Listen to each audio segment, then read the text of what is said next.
Hello whiskey lovers, this is Mark from WhiskyWhistle.com. Thank you for joining me for my first ever whiskey review. With us today is Glenmorangie, the original, from the Glenmorangie Distillery. Now, Glenmorangie, that's the correct pronunciation for the fellow Canadians or Americans watching. Let's avoid saying Glenmorangie or Glenmorangie. It's Glenmorangie. Okay? Anyway, Glenmorangie, located in the town of Tain, in the county of Ross-shire, in the Highland region, which I've got the map right here. That's the yellow portion, and about 3/4 of the way up, roughly right about there where my finger is, that's where the distillery lies, just a little bit above Speyside. The water for the distillery comes from the Tarlogie Spring. And, well, the distillery was founded in 1843, so quite a long history. And roughly around 11 years ago, they were purchased by the global luxury brand group called LVMH, or Louis Vuitton Moet Hennessy. What have they done with the brand? They have pushed it globally, and they've done a fantastic job.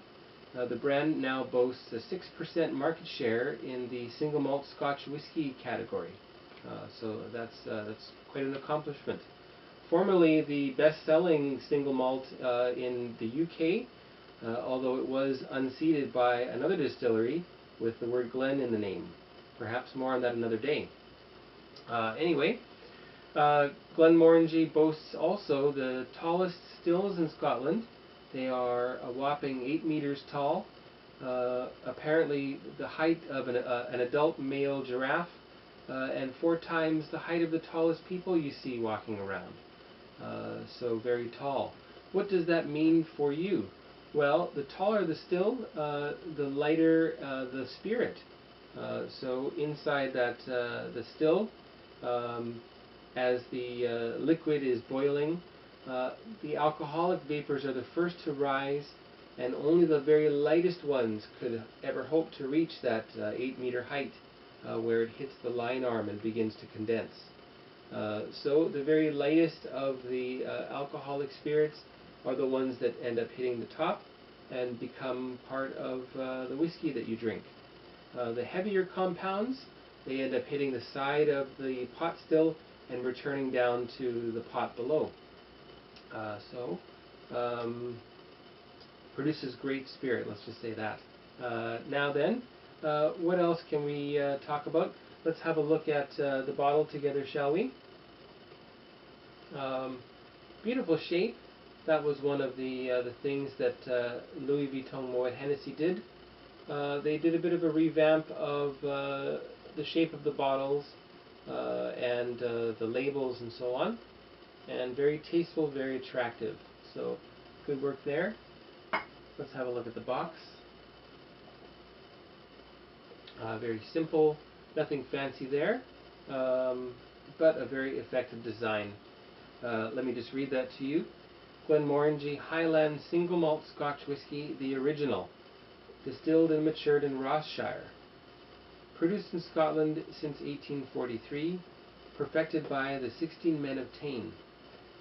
Which men are these? These are the ones who run the distillery. And apparently now they number 24. So I believe they simply call them the men of Tain now. The original, this is their 10 years old bottling, as it says here on the box. I'll just read that to you. Glenmorangie is renowned the world over for its elegant and floral spirit. A single malt whiskey of exquisite finesse and alluring complexity. Since 1843 it has remained truly original. Anyway, so set that back there. As you can see, I've already poured some, and I'll just pour a little bit more. This is my second crack at making this video. Should be good. And after you pour yourself some, give it a bit of time in the glass. You know, let the air work on the spirit. roughly, I think about a minute for every year on the bottle. That's what Ralphie says. Anyway, so we'll let that sit for a little while. And let's see, what else can I tell you?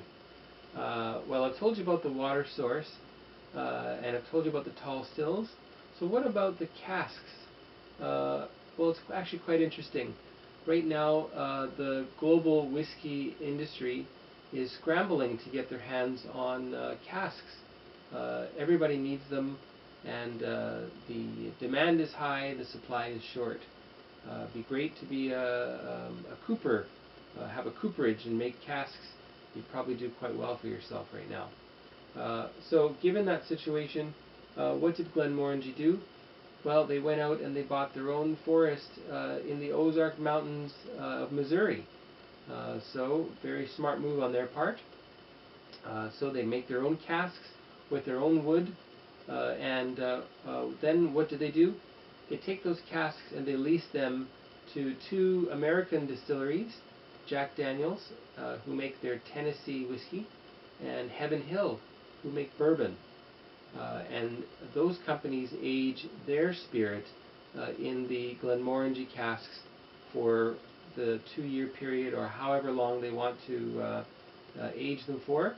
Then they take out their finished whiskey, they take the casks and they ship them back to the rightful owner in Scotland, who then use those casks with that little bit of bourbon essence left in them, and they add their new make spirit, Glenmorangie's new make spirit.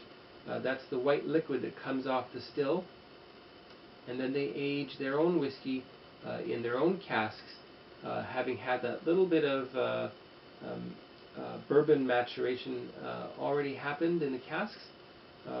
What does that do? That takes away some of the harsh wood flavors and allows the whiskey to develop and have its own character rather than focus so much on the wood.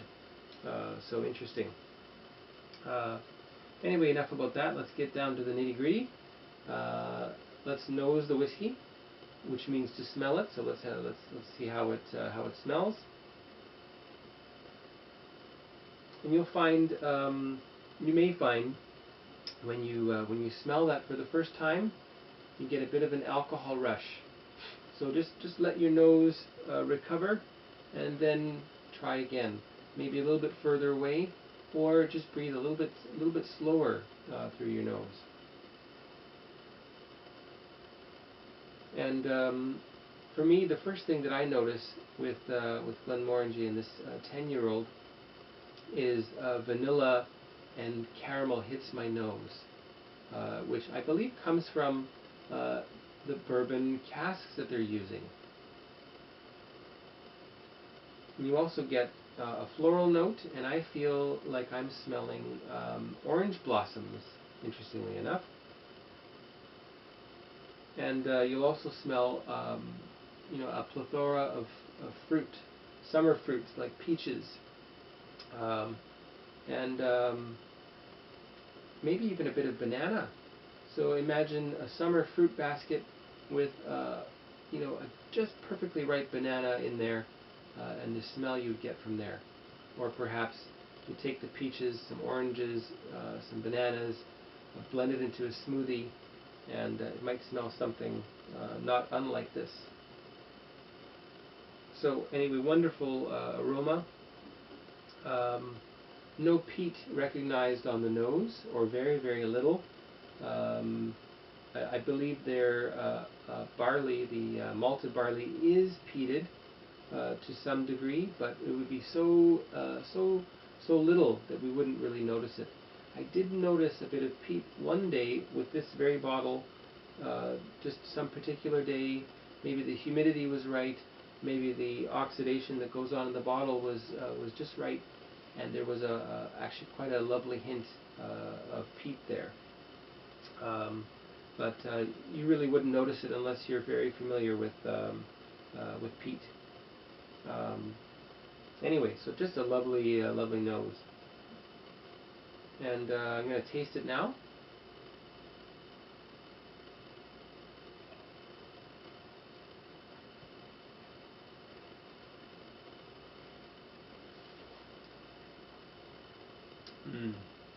When you taste that, take a very small amount and try not to swallow it so quickly. Let that liquid move around on your tongue so you can get the full range of flavors. And well, the first thing that I noticed with this whiskey is that it has a very drying effect in your mouth, much like a very dry white wine, and really puckers your mouth. And then you get that sweetness coming through. And I feel like that's a little bit akin to Demerara brown sugar. That's that very dark brown sugar. If you were to, put a bit on your finger and taste it. I also feel a little bit of honey flavors. The malt, certainly you get a bit of a malt effect coming through, since this is made from barley malt. And the oak casks, with its vanilla and caramel flavors, are still very noticeable, along with all the fruit, and something very nutty, and not a roasted nut, but a raw nut, like raw almonds. If you were to grind those up and taste it, or perhaps marzipan, if you will. Marzipan, if you're not familiar, go and find some. Try it by itself. Try it with some chocolate. Probably you will love it. Anyway, so nutty, fruity, vanilla, caramel on the palate. That's the flavors that I'm tasting.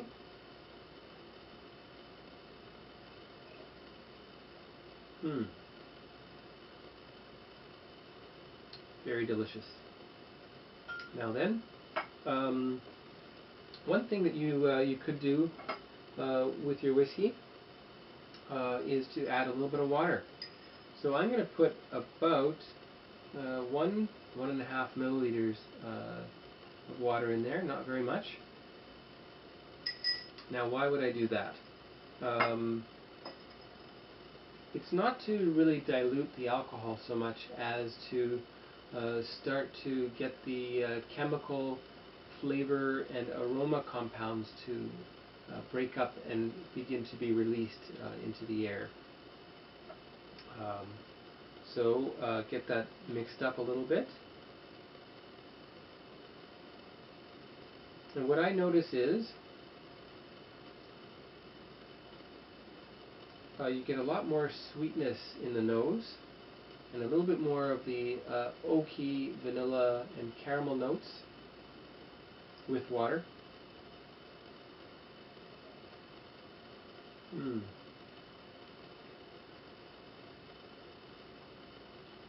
And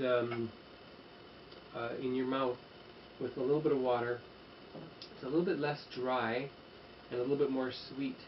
So the sweetness, it brings the sweetness a little bit to the foreground, along with those oaky components. So that's really interesting. What about the aftertaste or the finish?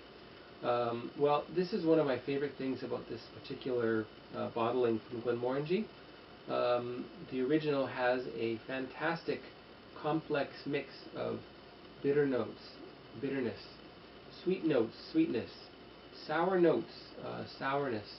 They're all there in the right amounts, and I think that's what really makes this whiskey work so well.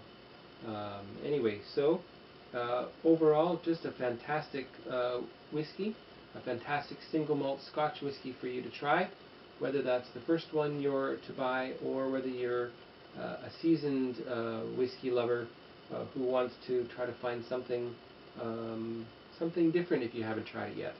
Now I've got another glass here which I poured quite a while ago, so let's see how a bit of time in the glass changes things.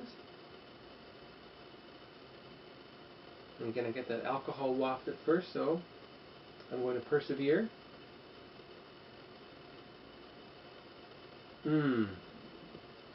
Definitely more oak notes coming through there. Add a touch of water.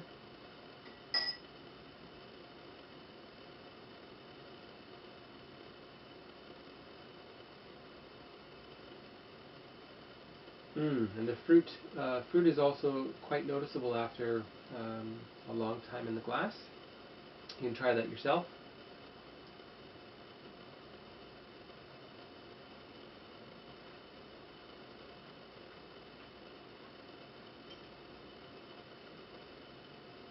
And with having spent some time in the glass, what I find is, again, not so dry anymore, and more fruit and nut and that sweetness and vanillas and caramels coming through. So try that yourself. Pour a glass, close it up with a lid, wait 10, 20, 30, 40 minutes, an hour, and compare it with another glass that you've just poured and see how they differ. Anyway, so marks out of 100. What would I give this? I'm going to give this 86 points out of 100. Why would I give it that? Well, I think it is just an overall complete package from start to finish. Why wouldn't I give it more? Probably because it is bottled at 40%. That's the legal minimum for the industry in Scotland. So it could be beefed up a little bit. And it'd be sure nice to know whether this is the natural color or whether there has been a little bit of colorant added. Let us know, and I think that would be a better way to approach the marketing of it. Anyway, so let's thank Dr. Bill Lumsden. He's the man in charge of whiskey creation. Did a great job with this one. Thank you very much. And for the next review, I'm going to look at the former bottling of the 10-year-old before it came to be known as the original. So that goes back to about 2003, 4, 5, I do believe. So wait for that one for next time. And again, thanks for watching. Again, my name is Mark from WhiskyWhistle.com. Look for that soon. Take care now. Thank you.